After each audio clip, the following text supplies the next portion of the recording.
Olá, assinante do Canal 14. Estamos no ar com mais uma programação do Visão Geral, que tem a direção do publicitário Fernando Dutra e a coordenação da jornalista Eliane Rodrigues.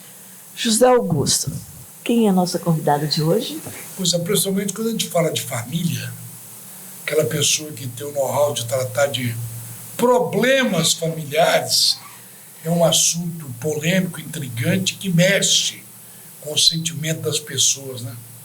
Verdade. Um sempre querendo aproveitar, tirar, vamos ver se tem isso mesmo, ou se sou eu que estou exagerando. Sempre tem um querendo aproveitar do outro. Será que tem isso da família? Acho que tem. Tem isso, né? Eu acho que tem. Eu não sei se a minha tem, não, mas a maioria acho que tem. Né? Honrosamente, nós estamos recebendo a advogada doutora Sandra Wirtmann, é alemão, né? Gonçalves Ferreira. Ela que é da área de família, é um prazer tê-la aqui conosco, doutora. É um prazer estar aqui com vocês. Pensão da cadeia, pensão alimentar da cadeia. Pensão alimentícia dá. Na verdade, a única razão é que a gente chama de prisão civil, né? Quando você vai preso sem cometer praticamente um crime. Doutora Sandra, antes da gente começar a nossa entrevista, né? Vamos saber um pouquinho sobre a doutora Sandra? Opa, maravilha. Meu amor, vamos falar um pouquinho de você, doutora Sandra. Você é napolina? Não, eu nasci em Brasília, cheguei aqui em Anápolis em 1984. Estou aqui desde então. Certo.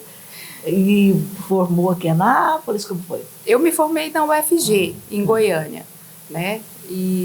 Mas logo em seguida, assim que eu me formei, há 20 anos atrás, eu retornei para Anápolis e já estou aqui há 20 anos. E trabalho em todas... você já falou, na área familiar? Na área civil. Que bacana. Pode continuar, Zé. Deixa eu tentar me corrigir aqui, se é que... Acho que tem uma correçãozinha aqui. É alimentar ou alimentícia? Os dois. Os dois, No texto da lei, a gente tem a pensão alimentícia, mas, na verdade, ela tem caráter alimentar. Né? Então, não é a mesma coisa. É só o homem que tem que pagar ou a mulher também tem que pagar a pensão? Não, isso aí, tanto o homem, tanto o pai quanto a mãe, às vezes até os avós, os tios, depende da situação ali específica daquela criança. Bom, eu não quero pagar em espécie, eu posso pagar em cesta básica? Olha, a partir do momento que é definido um valor da pensão alimentícia, é necessário que aquela pessoa que está obrigada a pagar, ela efetue o pagamento em dinheiro, né? Porque a pensão alimentícia, ela não é só a questão de comprar um arroz, um feijão, ela também vai ajudar a pagar a água, a luz, o gás, né? São todas as escola, despesas. remédio. Sim, quando esses gastos já estão incluídos ali naquele valor da pensão, sim. Quando é um gasto extra, aí há uma repartição ali dos deveres, né? A criança adoece, tem que fazer uma cirurgia, tem que comprar material escolar, que são gastos extraordinários que a gente chama, né? Que acontecem de vez em quando. E aí quem é responsável por aquela criança vai dividir meio a meio aquela despesa. Bom, uma pergunta às vezes que a gente tem uma certa dúvida, doutora. Deixa eu tomar eu como exemplo, pelo amor de Deus. Mas eu não pago a pensão alimentar, eu sou preso. Como é que a família vai sobreviver? Bom, a questão da prisão pela pensão alimentícia, infelizmente a gente tem que lembrar que a pensão alimentícia ela visa suprir a necessidade de alguém que não tem capacidade para sair trabalhar e conseguir o próprio sustento. Então, a gente vai falar de pensão alimentícia de crianças, vamos falar também de pensão alimentícia para idosos, né? Porque em muitos casos é possível também fazer o requerimento para que os filhos supram essas necessidades dos pais. Aí pode prender o filho, a filha, pode? Pode prender, porque a partir do momento... Coração, hein? Mas a gente tem que lembrar o seguinte, a partir do momento em que eu coloco, que eu tenho a responsabilidade de dar sobrevivência a um filho ou dar sobrevivência aos meus pais, eu tenho que assumir aquela responsabilidade. E eu tenho que me preparar e prover, né, para que aquela pessoa, mês que vem, ela não fique sem a subsistência básica, mínima. Porque quando a gente fala em pensão alimentícia, a gente está falando ali no mínimo para sobrevivência de alguém que não consegue prover o próprio sustento.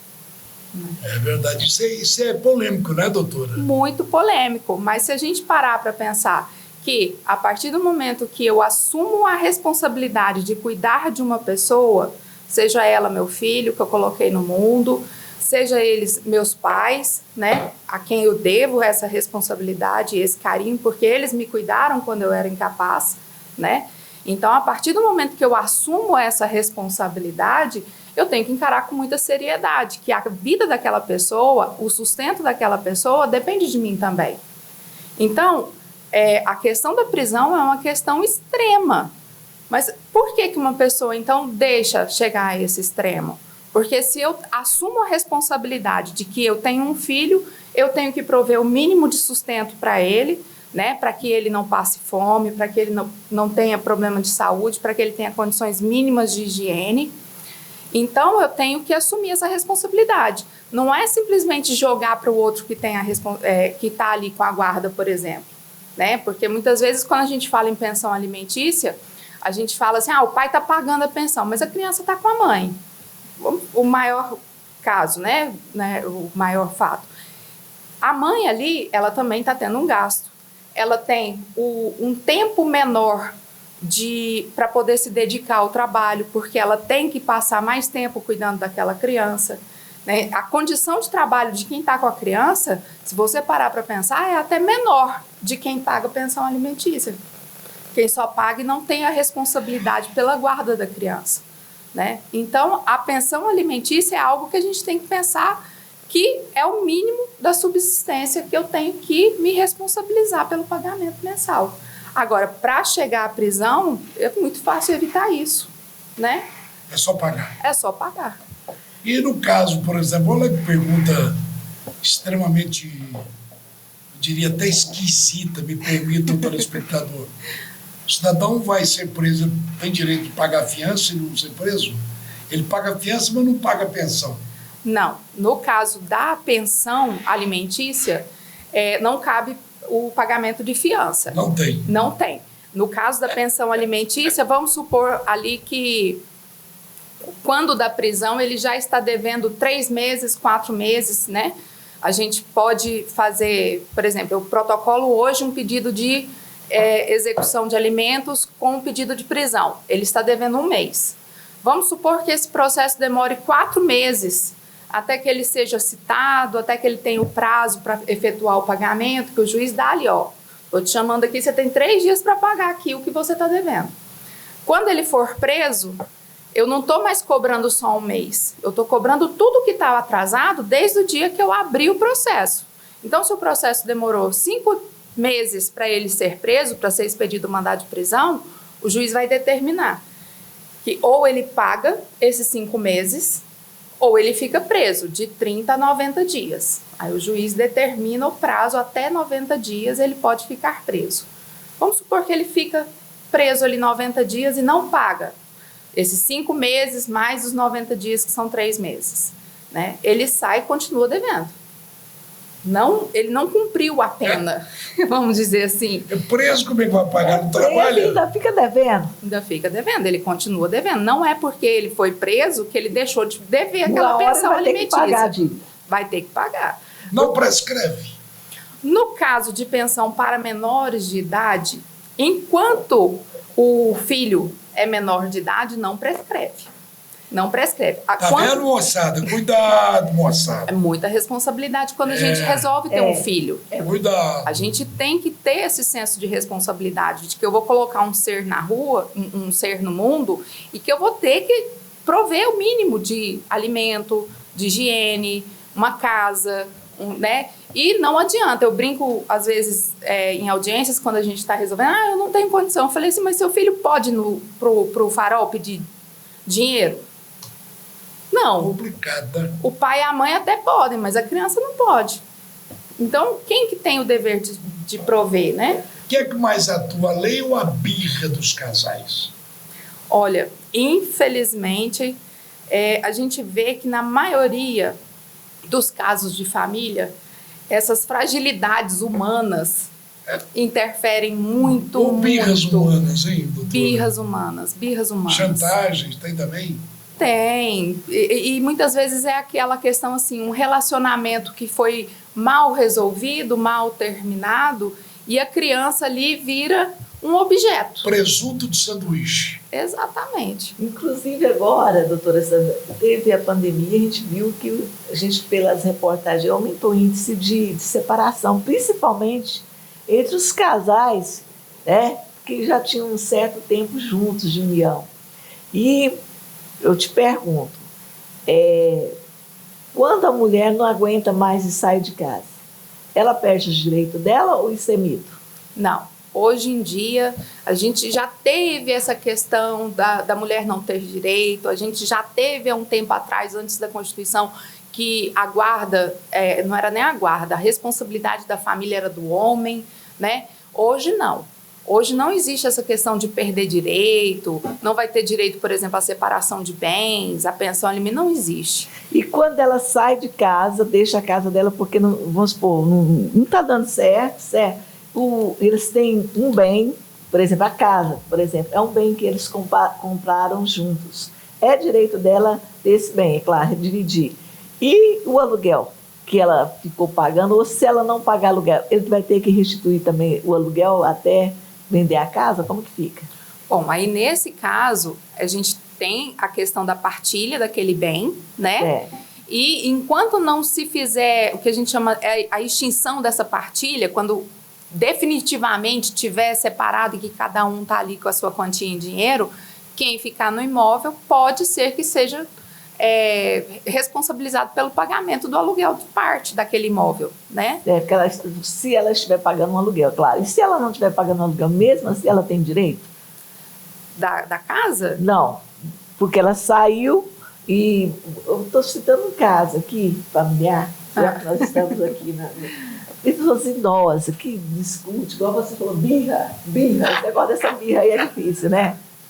Não é fácil. Então, um ficou irado e não sai da casa, não divide, e aí a pessoa fala que está pagando aluguel, agora não sei se está mesmo, né? E aí não quer pagar, e todos os dois são idosos. Um fala que comprou a casa, o outro fala que também comprei, mas o direito é iguais. O direito é igual. Isso aí, claro, olhando o regime dos bens, se o imóvel foi adquirido ali durante o casamento, a gente tem que ver se o imóvel tem algum financiamento pendente ainda ou não, né? Existem várias questões. Aí o que a gente recomenda? A pessoa procure um advogado. Porque, olha, às vezes é melhor procurar um advogado. O advogado vai estudar aquela situação real, específica, e vai te dar aquela solução aplicada exatamente ao seu caso. Porque a gente tem que lembrar que o direito de família, cada família é única e cada problema é único. E a gente tem que perder esse hábito de ficar se informando com vizinhos ou com pessoas na rua que acham que sabem o direito. Então, melhor do que a gente ficar enchendo a cabeça de coisas e de dúvidas, é procurar um profissional, um especialista que vai pegar aquele caso, vai pegar ali o contrato, vai pegar a certidão de registro do imóvel, vai pegar a certidão de casamento.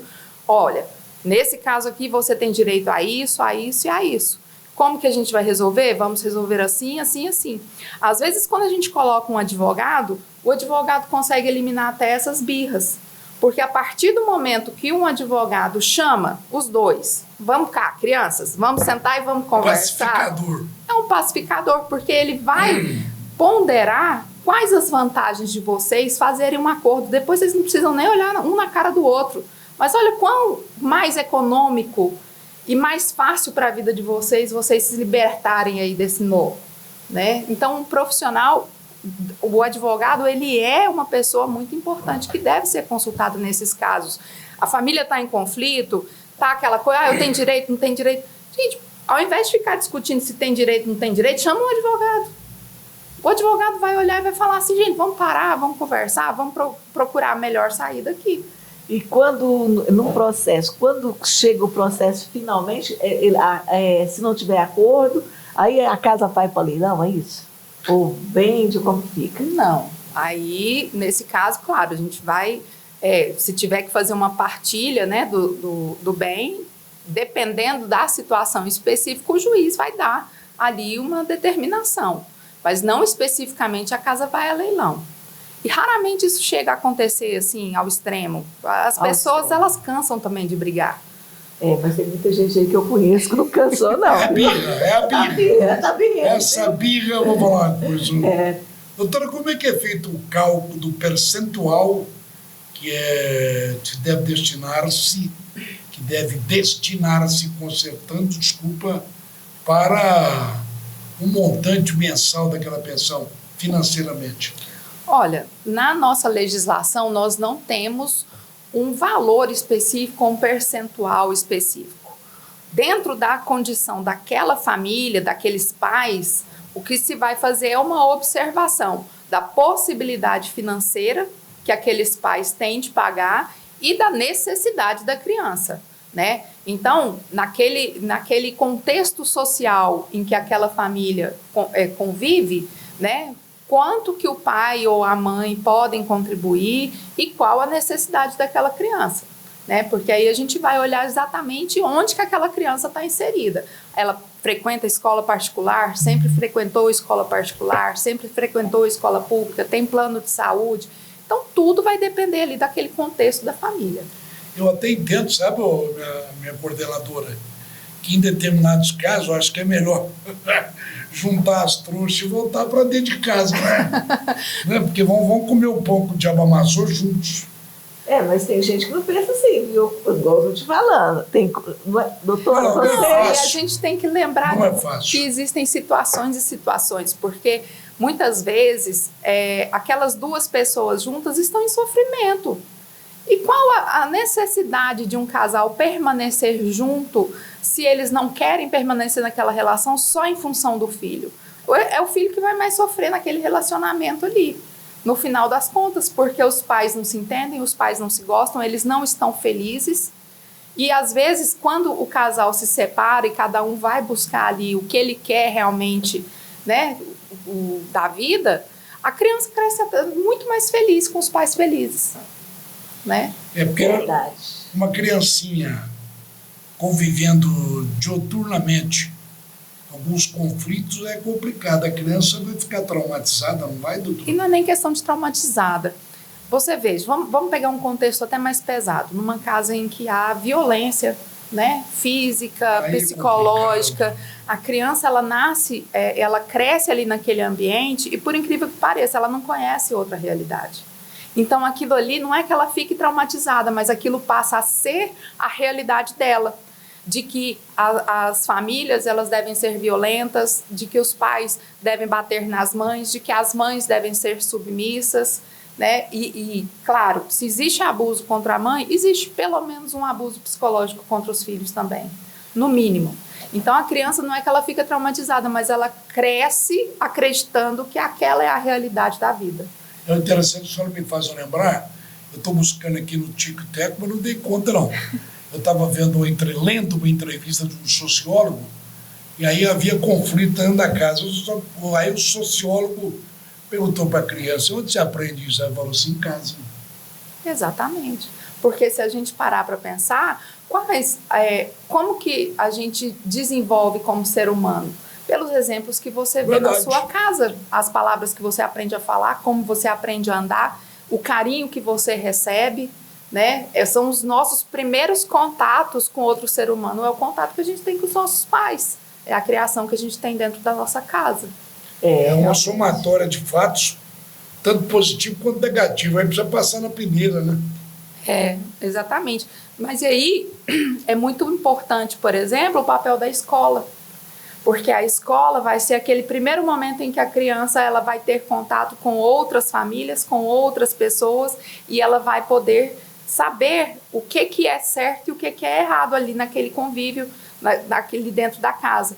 Por isso é importante, por exemplo, que a gente equipe bem as nossas escolas com assistentes sociais e psicólogos, que vão poder dar esse suporte para as crianças, né? De que quando elas saem daquele mundo que é a casa delas, a realidade, e por exemplo, o que a gente tem observado da quantidade de denúncias que a gente tem tido em palestras de abusos infantis, né? Quando a criança, às vezes, ela está ali naquele meio em que aquilo é normal para ela e, de repente, ela assiste uma palestra falando que isso não é normal, isso não é legal, surge nela aquela primeira dúvida, opa, está acontecendo alguma coisa que estão falando que não é normal. Então, é muito importante essa interação social. É um mundinho dela ali, de repente ela pula fora daquele mundinho, né?